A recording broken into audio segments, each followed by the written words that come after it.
C'est la vie est impermanente. Et la discontinuité et le changement font partie de cette continuité fondamentale. Par exemple, une montre ne fait pas tic-tac, si elle ne change pas, elle ne marche pas. Elle est morte. C'est pareil, si notre cœur n'est pas en train de battre, c'est-à-dire de changer constamment, on est mort. C'est donc le changement qui garde la vie vivante et qui nous offre l'occasion, l'opportunité de changer. Et quand vous voyez dans les machines, c'est le cœur qui bat. Quand vous voyez un cœur qui bat à l'hôpital, ou vous savez, qu'est-ce que ça dit? C'est que c'est très fragile. C'est très, très fragile.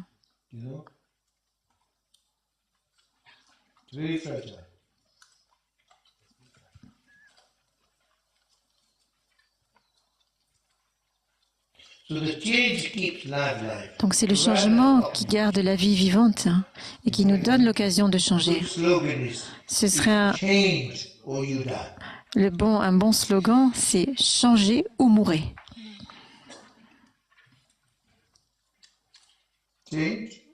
Changer ou mourir. Dites-le ensemble, « change or you die ». Changer ou mourir. C'est vraiment, si vous voulez changer, avancer, vous améliorer, et vous vivrez plus longtemps. Quand on fait de l'exercice, du sport, et qu'on perd du poids, et qu'on vit 10 ans de plus. Donc, changez.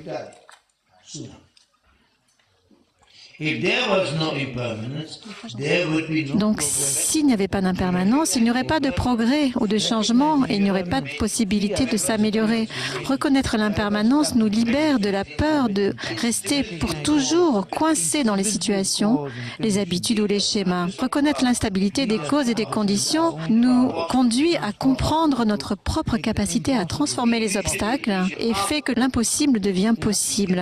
D'habitude, nous apprécions seulement la moitié du cycle de l'impermanence. Nous pouvons accepter la naissance, mais pas la mort. Nous acceptons d'obtenir, mais pas de perdre.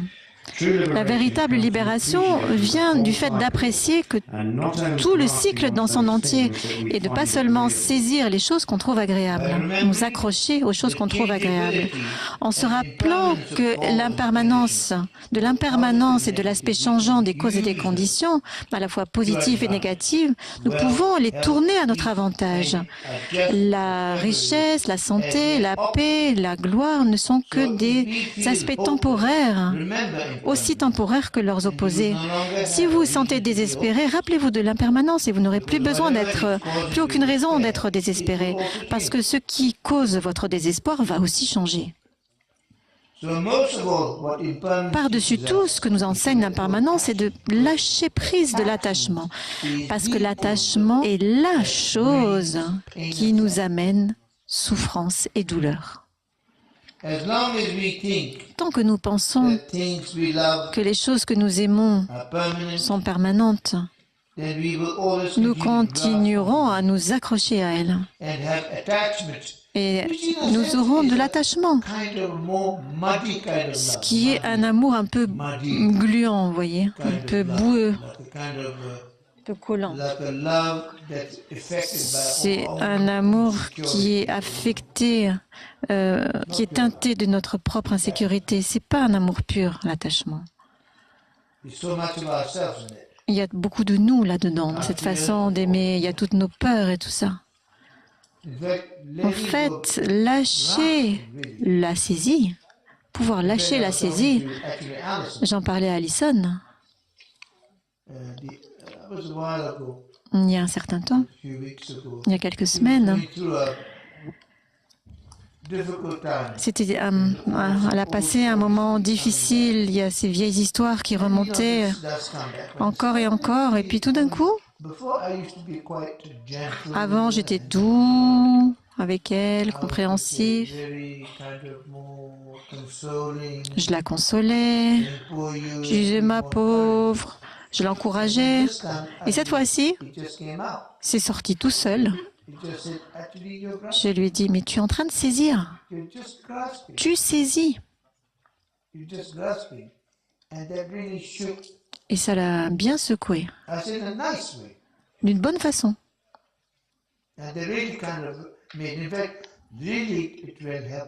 Ça l'a vraiment aidé. On s'accroche à nos vieilles histoires. Vieilles histoires qui reviennent, qui remontent à la surface, qui sont provoquées par des situations, et on s'attache à ça. C'est l'attachement, c'est de la saisie. Il faut s'en débarrasser. On va mourir. Il n'y aura plus rien de tout ça. Ça va nous empêcher de progresser. L'attachement au moment de la mort, c'est la pire des choses. Et même ma grand-tante, qui était extraordinaire, qui m'aimait profondément, une de ses requêtes, ça a été, quand elle est morte, ne me l'amenez pas sous les yeux. Complètement à l'opposé des Occidentaux qui disent « amenez-moi mes proches quand je vais mourir », parce qu'elle ne voulait pas avoir d'attachement, ressentir d'attachement vers moi. Donc, si vous voulez avoir vos amis avec vous, travaillez sur votre attachement et aimez de façon intrépide, sans peur.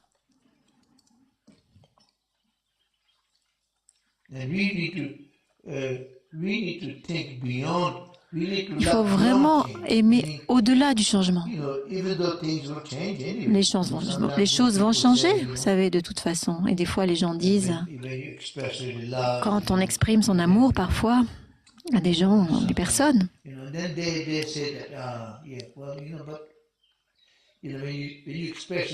quand on leur exprime,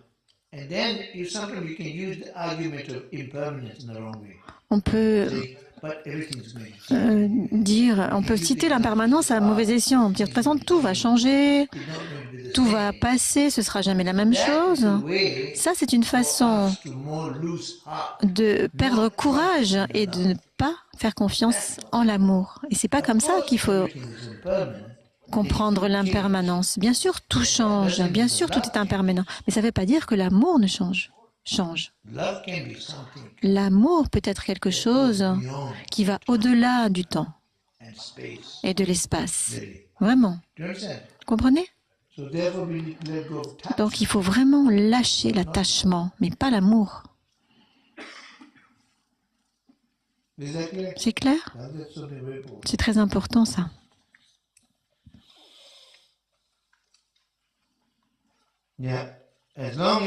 Tant que nous pensons que les choses que nous aimons sont permanentes, nous continuerons à nous y accrocher. Mais quand nous nous rendons compte qu'elles sont impermanentes, nos cœurs sont brisés. Et c'est comme ça que nous créons de la souffrance pour nous-mêmes. La seule façon d'éviter cette souffrance est de réaliser et d'accepter le fait que tout est impermanent.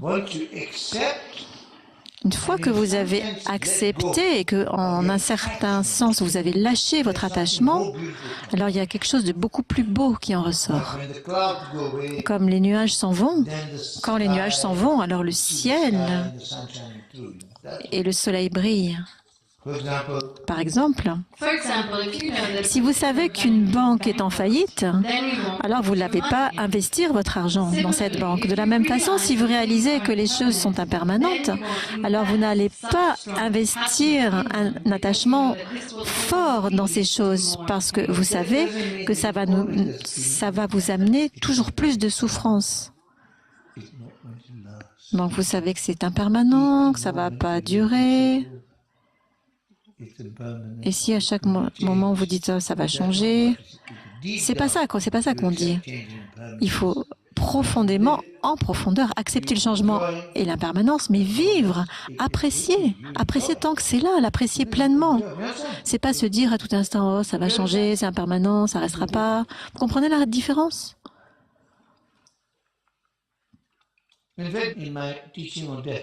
Dans mes enseignements sur l'impermanence et la mort, c'est vraiment ce qu'il y a de mieux, c'est lâcher, apprendre à lâcher l'attachement.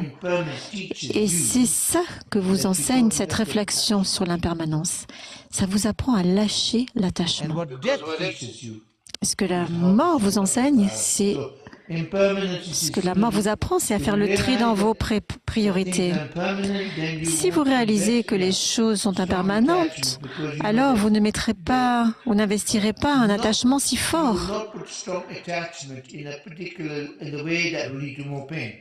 Vous savez que ça vous amènera plus de souffrance. Une façon d'accepter l'impermanence, c'est de comprendre que c'est la nature même de la vie et que tout le monde, y compris nous-mêmes, est entre les mains du changement et de la mort. Alors le lâcher-prise est la seule chose naturelle à faire. En fait, c'est la seule chose qui marche. Alors notre attachement au chagrin est diminué et l'impermanence devient presque une consolation qui nous amène de la paix, de la confiance et de l'intrépidité. Parce que quand vous réalisez vraiment la nature de l'impermanence, c'est quelque chose de vraiment extraordinaire. Le plus important de tout cela, quand on peut le voir, c'est qu'on peut voir clairement à quel point il est futile de saisir quelque chose qui est tout simplement insaisissable. Et ce qui est extraordinaire, c'est que quand vous acceptez la mort et l'impermanence, vous comprenez que vous ne perdez rien. En fait, vous gagnez, vous obtenez tout. C'est comme si, en perdant les nuages, vous obteniez le ciel. Partis du Tibet, on était des réfugiés, on avait tout perdu. Et beaucoup des vieux pratiquants tibétains, ils disaient toujours, le Bouddha nous a enseigné que tout est impermanent. Ce qui nous arrive, c'est cette grande impermanence. C'était vraiment un grand enseignement. Ils ont réalisé que c'était un grand enseignement. Donc la perte de tout ce qui nous est cher, comme par exemple ma famille. Si je vous raconte ce qu'on possédait, on était une des familles les plus riches du Tibet.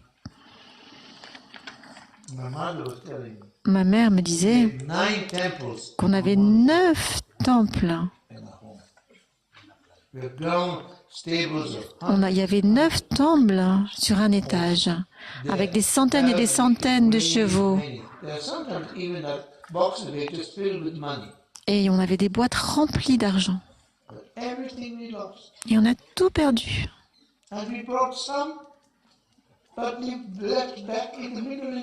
On en avait ramené, mais on les a laissés au monastère de Mindroling.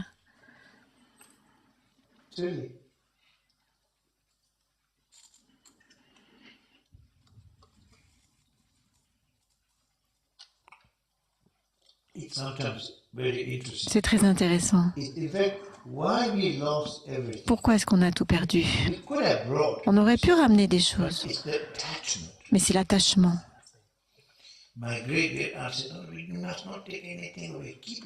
Oh, quelqu'un a dit, on doit rien prendre. Ma tante a dit, elle a refusé. Elle était assez puissante, elle a refusé qu'on emmène des choses.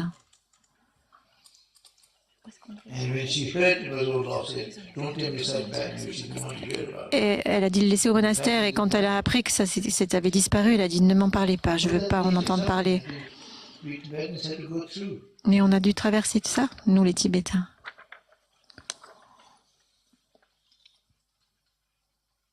Ma vie, c'est vraiment un exemple de l'impermanence.